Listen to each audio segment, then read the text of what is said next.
Sinubukan nga ni Sam ang lahat ng kanyang makakaya.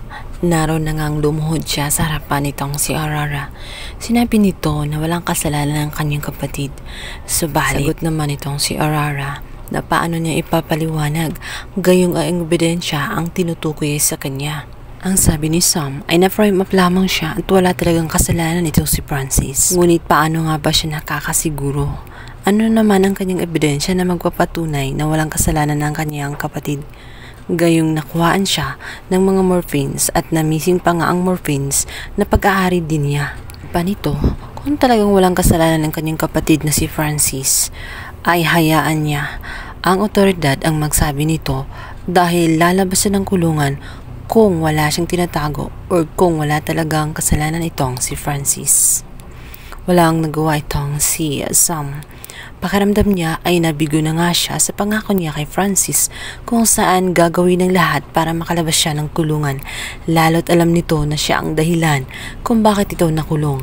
Nakonsensya din siya na lang kanyang ina ay pinupursige talaga na gagawin ang lahat makalaya lamang ang kanyang kapatid. Naroon na rin sinubukan niya na kausapin itong si Galvan.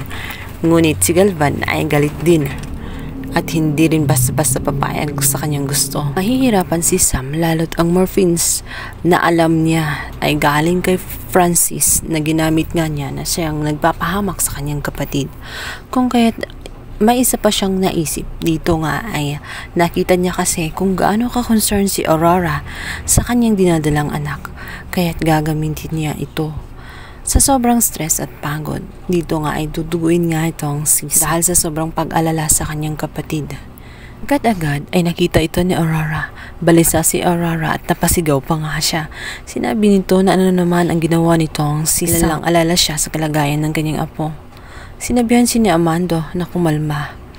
Ngunit paano nga ba siya kakalma dahil buhay ng kanyang apo ang nakasalalay dito. Ayaw niya na maging ang anak ni Paco ay mawala sa kanya. Kung kaya't mapipilitan si Aurora dahil na rin sa payo ng doktor kay Sam na magpahinga siya at iwasan na muna ang stress. Sasabihin na nga nitong si Aurora na huwag na siyang mag-alala sa kanyang kapatid. Dito ay sasabihin na rin niya kay Amando. Natutulungan na rin niya itong si Francis. Alang-alang kay Sam, alang-alang na rin sa kanyang apo dahil malalagay nga sa alanganin ang dinadalang bata sa tiyan nitong si Sam.